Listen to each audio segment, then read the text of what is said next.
Good morning, everyone. Thanks for catching the replay. I hope you had a great weekend. And for those mothers out there, I hope you had a great Mother's Day weekend, that you felt loved and appreciated. And if you didn't, know that you are loved and appreciated somewhere, even if they're not able to express it. So today we are going to be talking about the impact that our ancestors have on our present situation and how we feel, how we deal with stuff, how we go about life.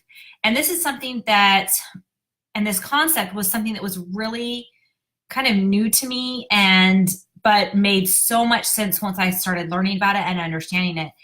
Because I know that I've got like a lot of traumatic stuff that happened in my family history, and I had some feelings and some things that I was struggling with that weren't really proportionate to the experiences that I had experienced. And so once I learned about generational healing and the impact that our ancestors have on how we're feeling, it made a lot of sense and helped me be able to progress in my healing journey and be able to make sense of a lot of things. And so I encourage you that as you learn about generational healing, as we're exploring this topic this week, that you open your mind and your heart to what truths and what ways that this can apply in your life and how it can help you on your healing journey. And I am gonna, like usual, I'll have some spiritual, religious type terms and just translate it into your own belief system, whatever that might be. So I wanted to start off by just kind of talking about the concept. Good morning, Deanna.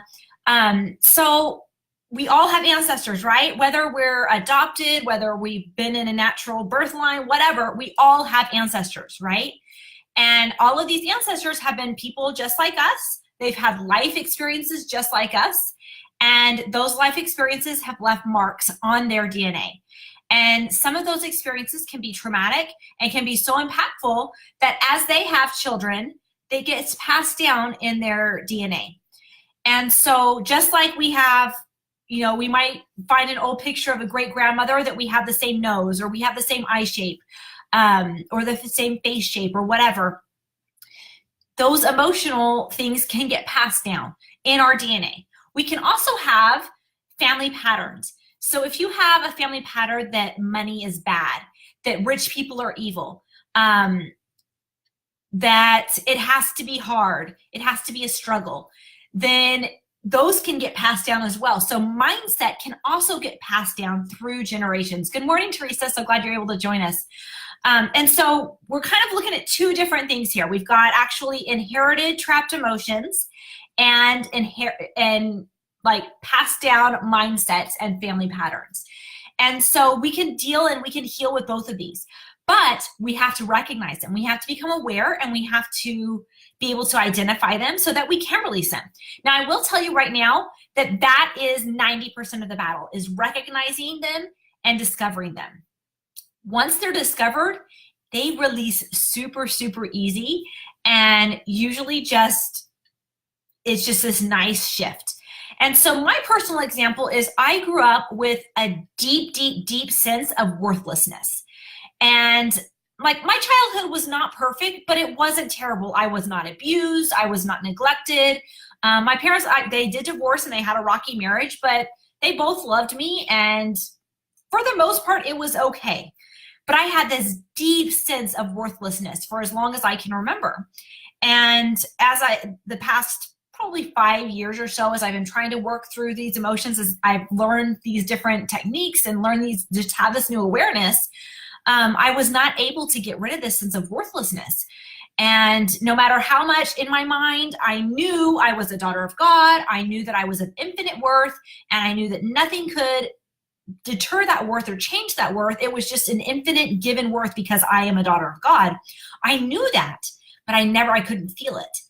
And I was working with my awesome foot zoner, and we'll talk about foot zoning later, but she's also very emotionally in tune. And she's like, Nicole, like, this is a generational thing. This is something that's been passed down through generations for you.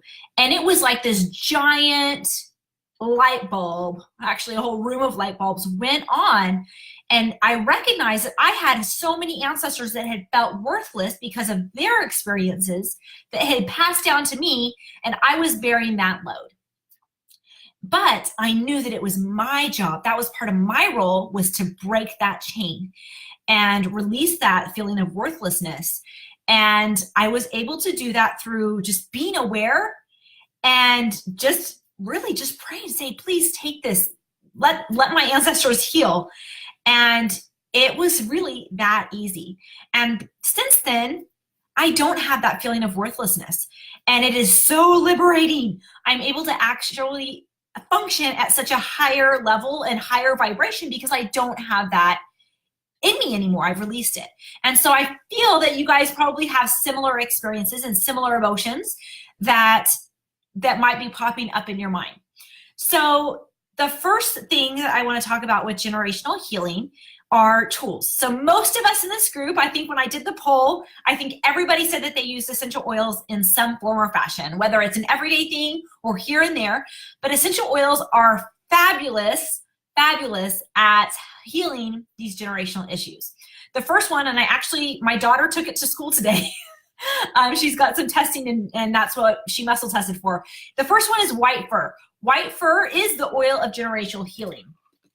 And I encourage you, if you don't have this book, Emotion and Essential Oils, I encourage you to get this. And you can just go in the index and look up generational healing. But I wanted to reach you real quick about what white fur helps with, because this is kind of our go-to. And I know doTERRA is no longer carrying white fur, but a lot of us still have it. If you don't have white fur, Siberian fur is a close second, and we'll talk about the differences. But white fur is going to help with generational healing. So actually, let me talk about the negative things. So if you might be feeling this way, white fur could be very beneficial for you.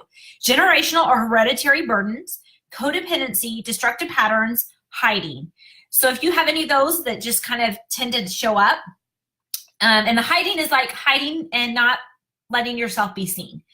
That can be generational for sure. And so positive properties of the white fur can help with generationally as we're healing is generational healing, instilling healthy patterns, making healthy connections, forging new pathways, and spiritual protection. And so as we have these generational burdens that we're carrying, we don't even know that they're there a lot of times because we've had them since we were conceived. They've been there from the get-go. And so it feels like it's part of us, but it's really not. And I will tell you right now, guys, our generation, everyone that is watching this video, you are a chain breaker. So whether you understand it or not, you are here to break those chains. You are here to break those patterns, and you are here to make a new story for the posterity that will come after you. And so be aware of that. You have an important role to play. And things I'll teach you, I'm just giving you, this is literally just a little taste. You can totally dive into this deeper if you want, but you're here to break those chains. Now, with that being a chain breaker, the next oil I want to talk about is petitgrain. Petitgrain is the oil of ancestry, and this oil it helps you be a chain breaker. It helps you break those patterns. It helps you recognize those patterns, and it helps you let go of those patterns so that they don't continue on into your posterity and that you can break those chains. Now, if you've already had kids, you're done having kids, you've got kids, you're like, oh crap, I passed on this to my kids.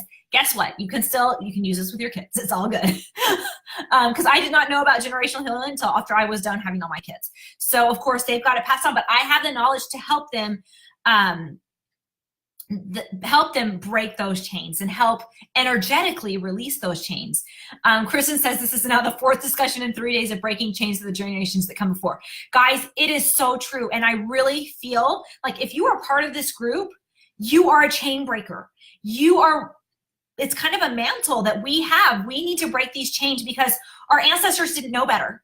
They did the best they could. They did not have the knowledge. They did not have the technology to share this information. And so it's so big, guys. This is such an important topic.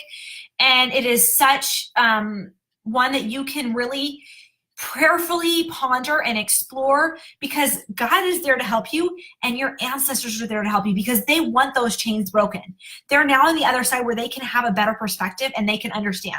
I want to show you guys a painting that I got for Mother's Day. I've been wanting this painting so bad for so many reasons, and hopefully you'll understand why. Do you guys see that?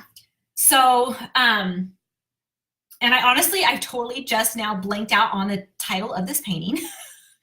But I love this because you've got the woman at the base, and obviously she's praying, she's meditating, she's probably down a little bit.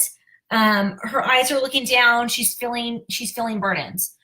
But look at all these angels. These are her ancestors, guys. And we have the same army behind us that want to help us heal and want to help us be whole.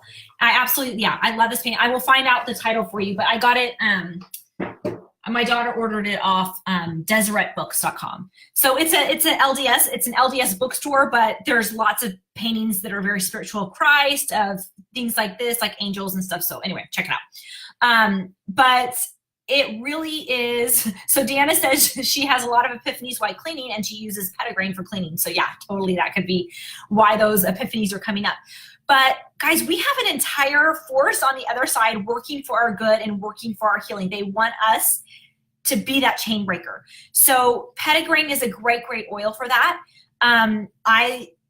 It's not my favorite scent, but oh my gosh, it's powerful. So I do, like, now if I feel like I'm getting stuck, I will just crave the scent of Petitgrain, and I will inhale it. I will put drops on my hands and breathe it in. I will put it in my diffuser.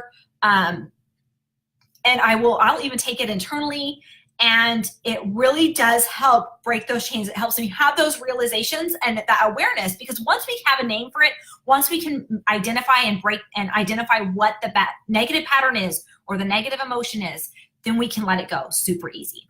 And so it just needs to be identified. It just needs that validation. The next oil that's really great for emotional healing is Siberian fir. And Siberian fir is the oil of aging and perspective. And so for those of us in doTERRA, we know Siberian fir is kind of replacing white fir. And they are pretty interchangeable for most things. And the difference with the emotional aspects, though, is Siberian fir it's a little bit, I don't know, it's a little gentler, I think. White fir can be a little bit crazy. So my white fir story, this is probably 5 or 6 years ago. And I put lime and white fir in my diffuser on a Saturday morning. I was cleaning my office. I was like, oh, this smells so good. And I was getting super duper angry. Like I was like snapping at my kids. And that's totally not my personality. Like I am not one to get angry. I'm not a yeller. And it was like, I was like, what the heck is going on? And it immediately pops in my head. I put white fir in that diffuser, and there's a lot of anger generationally on both sides of my family. And it was just coming out. And because I saw all the anger growing up, I have never really allowed myself to be anger and to express anger. And it was just like coming out. And so I had to turn off the diffuser. I put some different oils in my diffuser and made myself feel happy. But the oils emotionally can bring stuff out. So if you notice that, it's just bringing that generational stuff out. And so that white fir was bringing the anger out that needed to get released. And I could have released it in a better way, but because it was coming out in not a controlled way. But I was able to catch it and be aware of that. So just pay attention. But so Siberian fir really is the oil of aging and perspective. And so it's just a little bit gentler in that generational healing. And it helps you have a little grace for yourself and a little grace for your ancestors and just have a little deeper perspective. And so I feel for generational healing, it's a nicer, softer transition versus white fir. So you can use either of those oils. You can use them together if you are a brave soul, but it's a great oil. Another oil that is fabulous for generational healing is jasmine. Now, jasmine is the oil of sexual balance and purity. And a lot of times in our family's history, there could be sexual abuse, sexual trauma, and that is something that's very deep, and it really goes through those ancestral lines. And so jasmine can be a great, great oil to help release that pain and release that pattern and help bring balance back into your life. Especially like women, if you struggle with being okay with sex, or that it's, this is a beautiful thing that God gave us, and there's no good reason why you struggle with that, or maybe there is a good reason that you struggle with that. Jasmine can really be that healing oil that can help bring that back into balance, because it is a gift that God gave us and a way for us to connect with our spouse. And so keep that in mind. The next and last oil I'm going to talk about is DDR Prime, and this is a DNA repairing blend. And so there you go, DNA repairing, both physical and emotional. And so this can be just a great oil to use internally, to diffuse, to put on topically as you were trying to heal from these generations. Now, many of you might be asking, well, I don't know what these patterns are. How do I identify them? Well, my favorite tool is Emotion Code, because Emotion Code will identify inherited trapped emotions. And so using your muscle testing, using your pendulum, whatever you prefer, using your intuition, you can use that emotions chart from the Emotion Code technique to identify and release trapped emotions. Now, there's a few different ways to do it. One that's taught like in the book, in the Emotion Code book, is just when you're on the chart, if you're testing and you identify that it's like, it's column B and it's row 2, but you go through all 5 and none of them is a yes. Well, that is an indicator that it could be an inherited trapped emotion. And so you can say, is it an inherited trapped emotion in column B, row 2? Yes. And then from there, once you identify that it's inherited, then you kind of identify which one is it. So is it, I'm trying to remember row 2. We'll do, yeah. Is it helplessness, hopelessness, lack of control? So it's an inherited lack of control, okay? And then what you need to do is you need to identify the genealogical line. Now, if you have a family tree, you can actually go through and test your family tree and identify the exact ancestor it is from. I don't typically go that far unless I feel like I really need to identify that ancestor. Most of the time I will just do, okay, is it on mom's side? Yes. Is it on mom's side? Yes. And if it's not mom's side, I go to mom's dad's side. And then if it's not mom's side, then it's dad's dad or dad's mom's side. And then I'll count 1, 2, 3, 4, 5, 6, 7, 8. Okay, 8 generations back. And the mom is 1, 2, and then 6 more generations. Does that make sense? So just identifying that, and then you do 10 swipes like this over your head and release it. Take a deep breath, and you've released that trapped emotion for that ancestor for that instance. Now, guys, I'm going to tell you, you can do it one by one, or you can do it in bulk. I'm very, very efficient with my energy work, and so I really like to get to the root of it and release as much as I can without negative side effects. And so identifying like, okay, we'll use the worthlessness for me. So if I'm feeling overwhelming sense of worthlessness, I have my entire life, there's no real true explanation, like there's some contributing factors, but for the most part, it's just this huge underlying whatever. What I can do is I can say, how many inherited emotions of worthlessness do I have? Actually, that's probably not a good idea because I've released those. Let's see. I'll do one that I'm struggling right now with is, let me look at my chart. Oh shoot, my chart is packed away. Let's see. I'm just trying one for myself on an example. A, B, 1, 2, 3, 1, 2, 3, 4. Okay, so that is grief. What is under grief on the chart? Shoot. Hold on 1 second. I got to get on Google.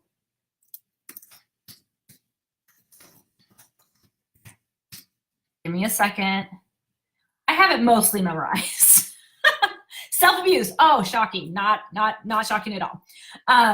Oh, Shannon said the painting is called, it's by Brian Kirschnick. And so She Will Find What Is Lost is what is called. Thank you, Shannon. I appreciate that. So, okay, so I'm identifying I have inherited trapped emotions connected to self-abuse. Now, self-abuse is typically going to be negative self-talk or self-sabotage. It's how we beat ourselves up, either physically or mentally, okay?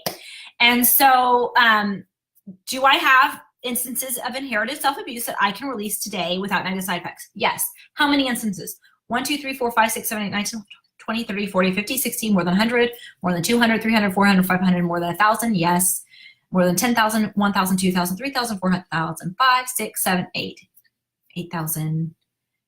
Okay, so there's more than 8,000 instances of inherited self-abuse that I have trapped emotions. Okay, not shocking because my brain is my biggest enemy.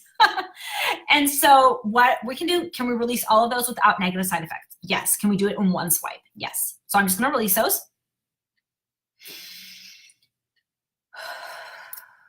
Okay.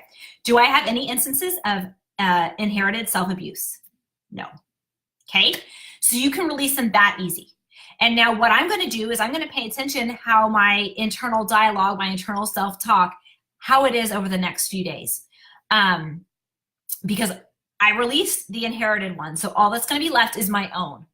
And so you can do that. You can identify your thing and it can get released as easy as one swipe. Okay. So energy shifts easily, guys. Do not think that it needs to be hard. If that is a thought that you have, if that's not enough, that's not hard enough, that's not working enough, that's an inherited belief in most cases. And so you can release that before you go release other stuff in an easy way, because energy shifts really, really easily. And our ancestors, they want it gone. Like they want it gone. And when we release inherited trapped emotions, guys, we're releasing it not only for that ancestral line, we're releasing it for anybody they spread it to. And so it's just a gift you can give to anybody, to everybody in your family that had that emotion. And so emotion code is such a great way for that.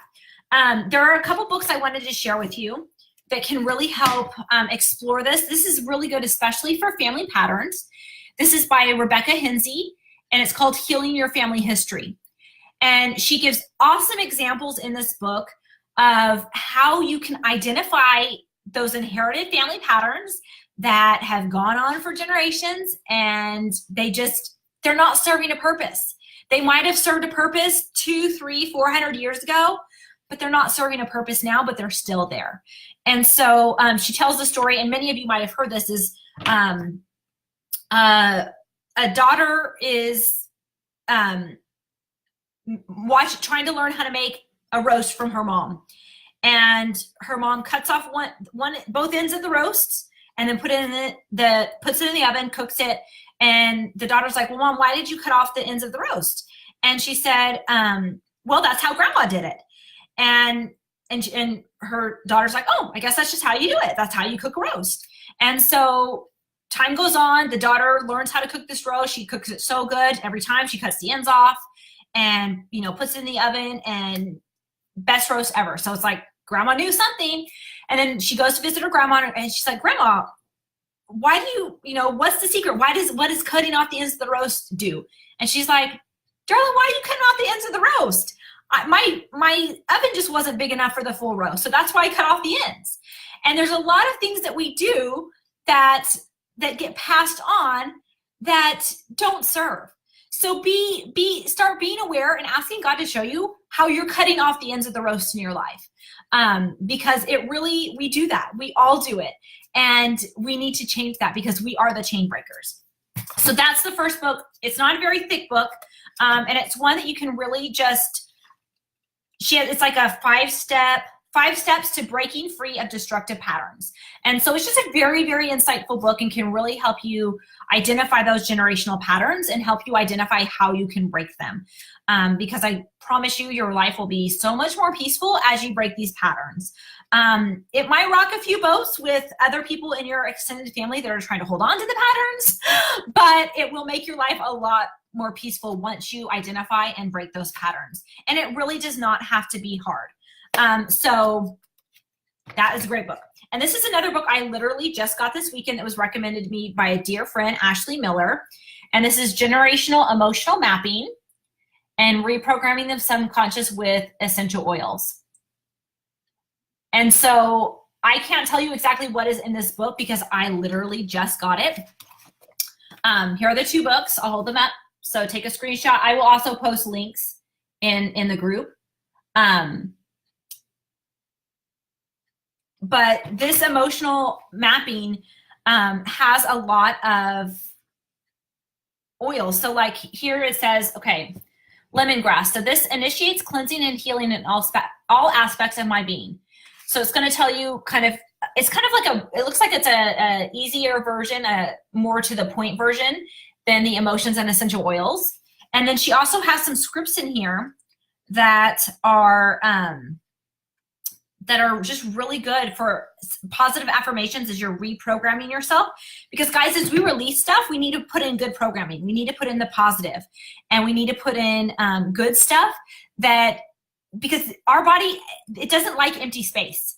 It likes to have stuff in those little pockets. And so if we don't put anything there, guess what's going to happen? The negative is going to get attracted back in again. And so this one has some, Ashley was showing me some really great scripts that they have in here and affirmations that help you as you heal. And so this is a cool book. I'm excited to explore this. And you can use your muscle testing to go through this book and intuitively figure out and identify what needs to go out there.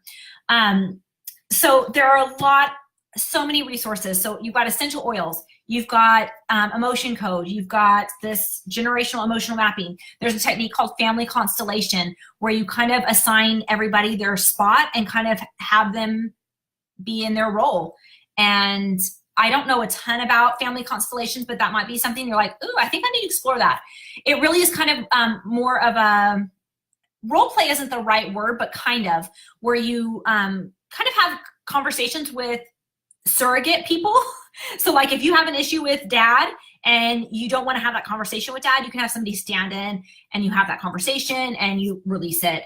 But you can Google, there's lots of stuff on YouTube about family constellations, and it's really big in Australia. And so you'll hear lots of cool Aussie accents as you watch those videos, but there's lots of great information out there. The last thing I want to talk about generational healing, and I kind of touched on this a little bit when I showed the painting, is we have all these ancestors. They're on the other side. They have a better perspective and a better understanding of our world and the whole plan. And so as you call on them, you can call on personal angels. You can ask them for help. You can ask them to help you identify family patterns. You can ask them to help you identify what you need to do, what your role is. And that's something that has become very sacred and personal and powerful in my life, is just connecting with my personal angels and having them help me through this, because they want that healing for their posterity. They want that healing for their descendants. And I'm placed in that spot where I get to help break those chains, and I get that honor of being a chain breaker. But I can't be a chain breaker if I'm sitting back doing nothing, being content with how my life is. So guys, healing the generations is our role. It is part of our mission and part of our story. And so I highly encourage you guys to spend a little time on this. Spend time in prayer, in meditation. Spend time with your angels. Figure out what your role is exactly and how you can break these chains, because they need to be broken. They want to be broken. They're ready to be broken, but they just need to be recognized and released. So guys, have a fabulous, fabulous week. Throughout the week, we'll be focusing on this generational healing. My post will be focused towards that. And please share your experiences. Please share your insight, because that's how we learn in this community. I don't want this to be the community of Nicole preaching to everybody. I want this to be a community where we share and where we all grow together, because I learn from your experiences. And that's how we learn. It's awesome. So guys, I am so appreciative of each of you taking the time out of your day to be on here live with me, or for those that watch the recording, watching the recording. Have a fabulous, fabulous week, and we'll talk to you soon. Bye-bye.